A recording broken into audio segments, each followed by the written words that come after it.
It's the tail end of the 4th of July weekend on July 5th, 2020. On this day, my brother and I had come up to the Ohio Railway Museum to help work the first day of the 2020 operating season. Normally, the museum opens to the public sometime in May, but thanks to the COVID-19 epidemic that has swept across the nation, many tourist railroads and museums, including ORM, were forced to delay their 2020 operating season, some staying shut down until 2021. Despite the museum not being able to open to the public until now, work sessions have been taking place up here to prepare the museum for opening day. Hand sanitizing stations were placed around the grounds, and social distancing stickers were placed inside the depot to remind people to stay a respectable distance from each other. Besides hand sanitizing stations and stickers, work has been done on the equipment outside as well. For Marvel Cliff Quarry No. 1, the little engine has acquired a new number plate. The original number plate was taken off by museum staff for safety reasons. Another change to the small 040 was the addition of a bell on top of the water tank. The bell was acquired by the museum back in December of 2019, and with the help of a rope, visitors can now ring the bell on number 1.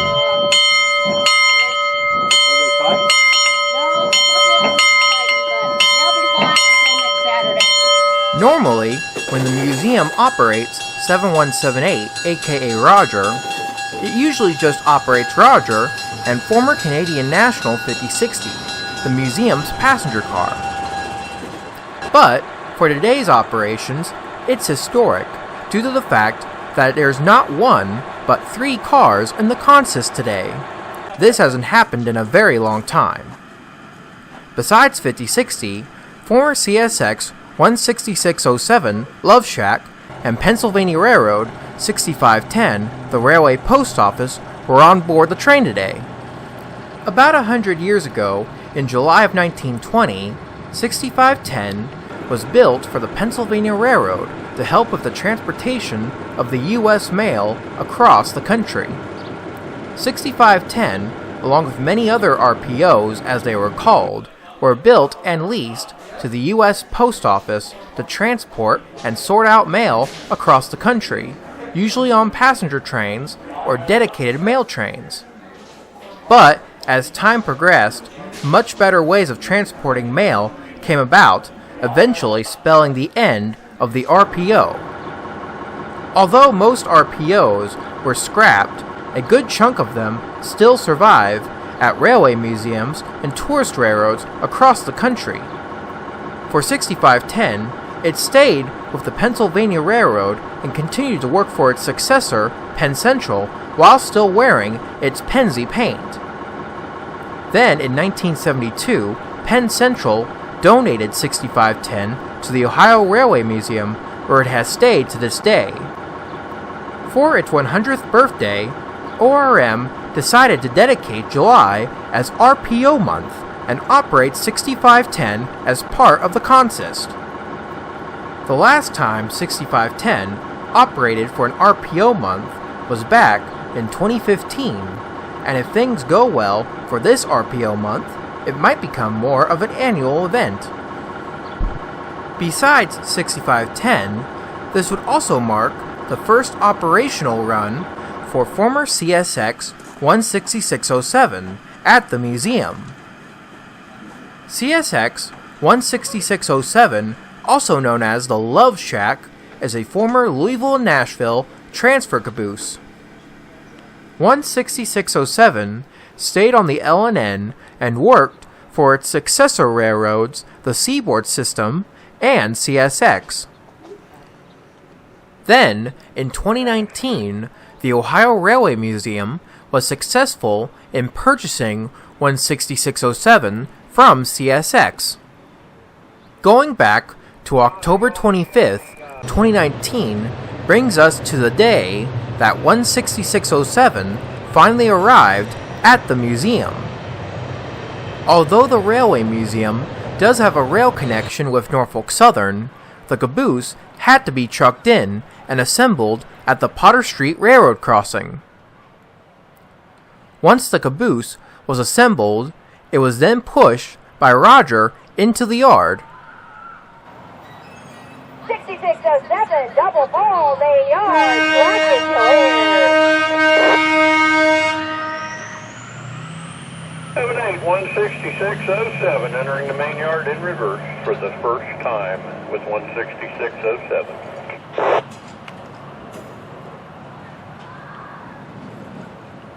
YouTube.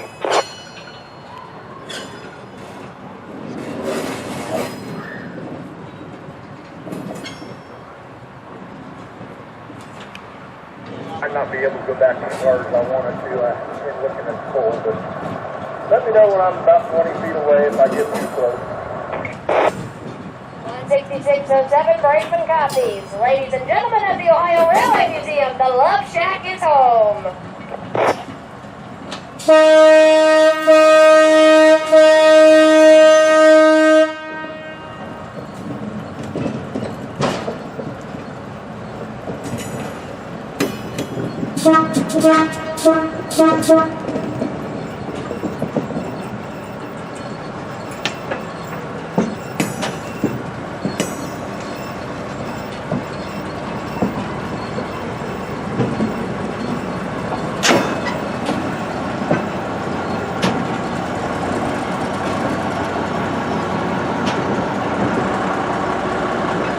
Getting back to the present, I was assigned to watch over Erie Railway 5012, a gas-electric doodlebug. A doodlebug, in railroad terms, is a self-propelled passenger car designed to pull short passenger trains on branch lines and commuter lines. 5012 used to work on commuter trains out of New York City and into the New Jersey areas. While I was here, I was able to catch a southbound Norfolk Southern intermodal train as it passed the museum.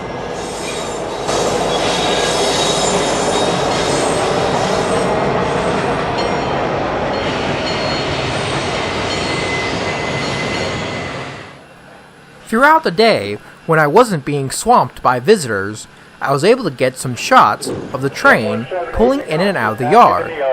I can definitely say that the first day of operations was a very successful day for the museum. And we got a green light this time.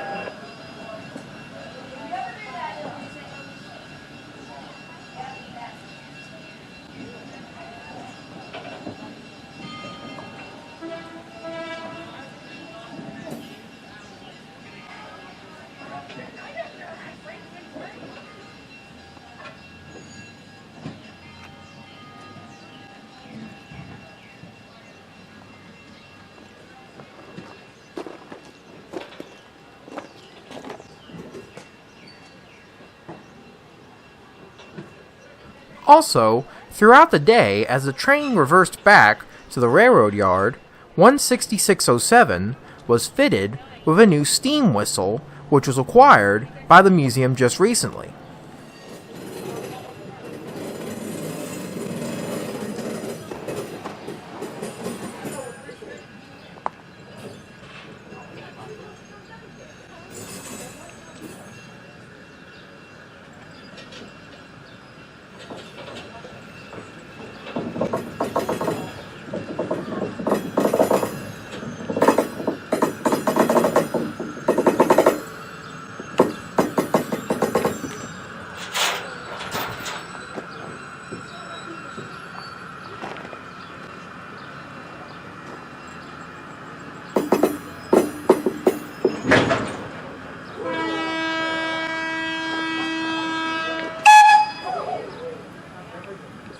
For the last run of the day, some of the volunteers, including me, were able to ride on the porch of 16607. Also, please note, as of right now, only volunteers are allowed to ride on the porch of 16607 when it's in operation. Visitors are not allowed to be out on the porch when 16607 is rolling down the tracks. So, if you do visit ORM, please do not come here expecting a ride out on the porch of 16607. Visitors are allowed to ride on board 16607, just not out on the porch. So, with all that out of the way, let's take a unique ride on the transfer caboose down ORM's main line.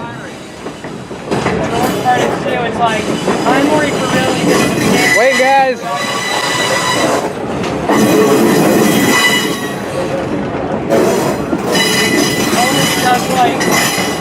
Michael made those he actually got started in the whole Colorado business by making money.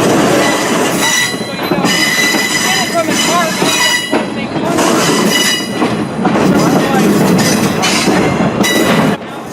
No sooner had we left the yard, our train came to a stop. The crew on board heard that there was a southbound Norfolk Southern grain train coming towards us, so they decided to stop the train here to watch it roll by. Also, as a quick side note, the fourth grain car on board this Norfolk Southern grain train was an old Norfolk and Western grain car.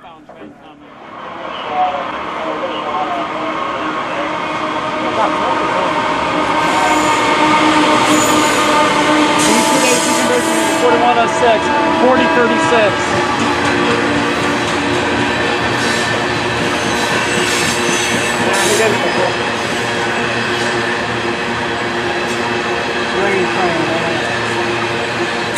It's great to see older cars in post-merger paint schemes still out on the road, but a time will come when seeing cars like that one will only be a memory.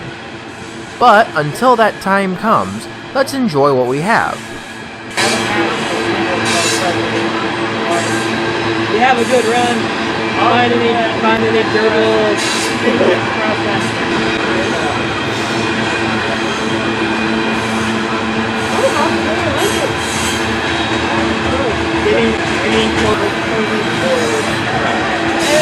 Well, too much don't really call expresses. I mean, they were built.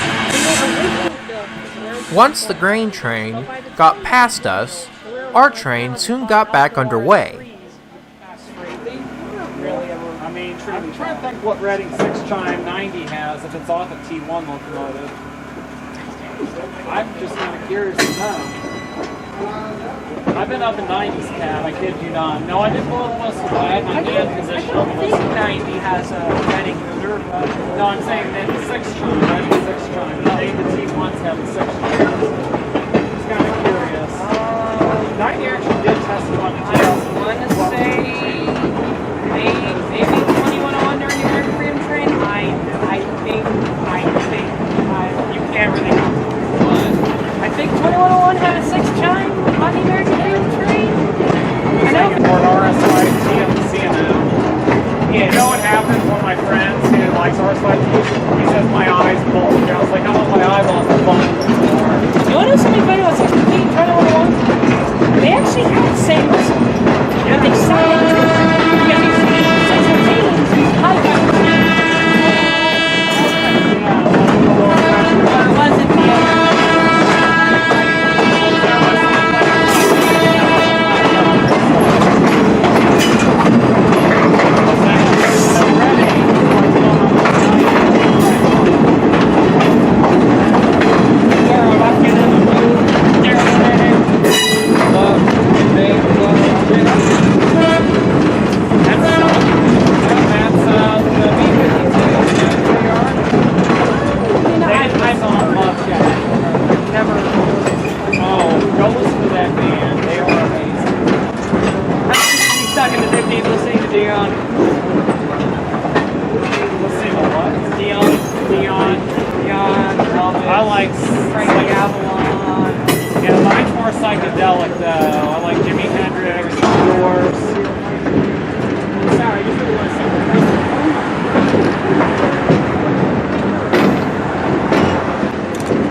Well, one thing is a long road reefer.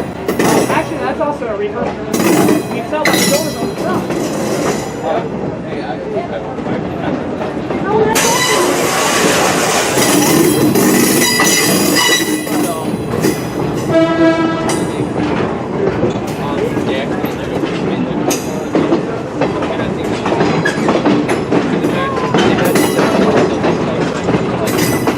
Did it come with graffiti decals? That's so different. Seeing the line. You know those 2 yellow gloves? Yeah. Those are my grandpa's gloves. Yeah. You know, I had a drink once that we relived back. You were in the DeLorean.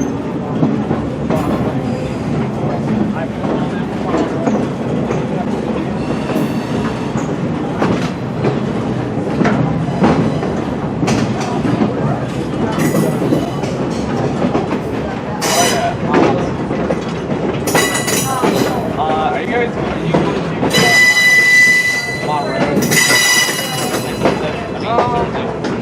No, I don't really. I mean, our clubs haven't been meeting ever since the whole shutdown that happened. Yeah, see. Why are we going forward? I guess we're not done. Why are we burning always? Soon, our train reached the end of the line at Colonial Hills, and we got to watch as the spring coupling on 16607 compressed into the caboose.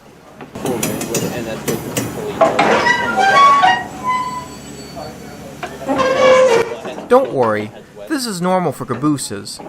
The spring coupling is designed to bring the caboose to a smooth stop when the train it's on comes to a more abrupt stop. After the crew did their checks and balances, it was then time for the train to be brought back to the museum.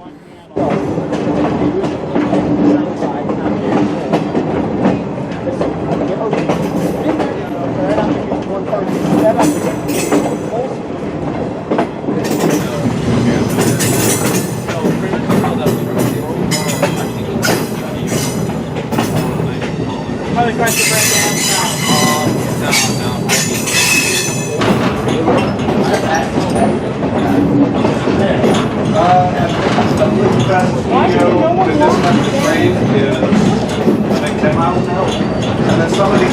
Oh, that's so cool. I've never seen it that clearly before.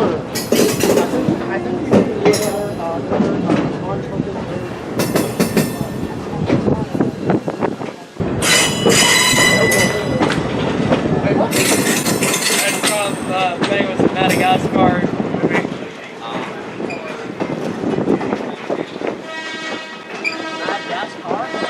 Madagascar? Yes. What's that called?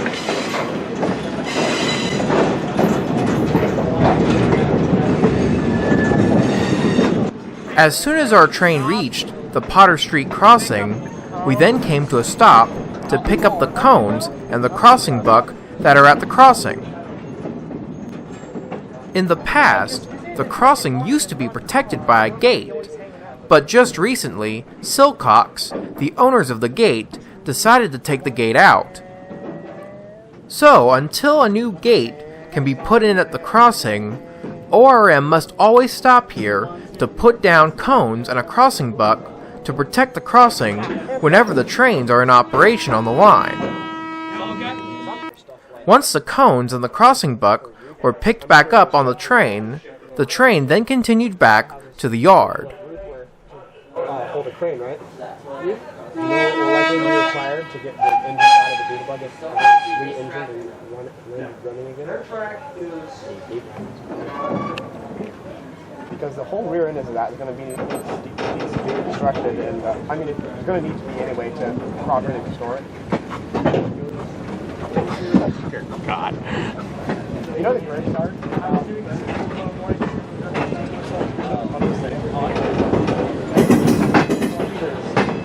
Since they run so slow, it almost sounds similar, like how their engines can be fired at the same rate.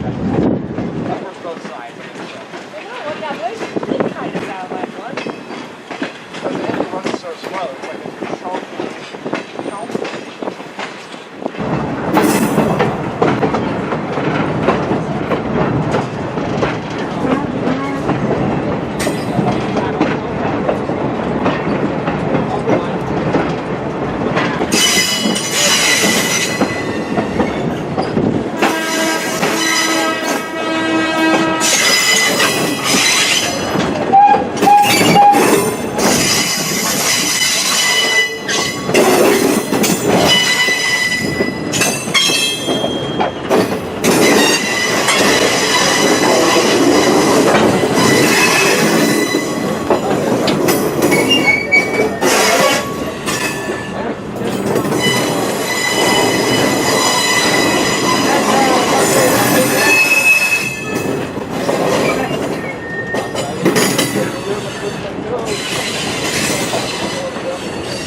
Once the train was back in the yard, this brought an end to the first day of the Ohio Railway Museum's 2020 operating season. Hopefully the rest of the 2020 season for the Ohio Railway Museum will be a good one. But before I end the video here, let me just talk about Columbus Street Railway 703. 703 is a streetcar built in 1925 by the Coleman Car Company to operate here in the city of Columbus, Ohio.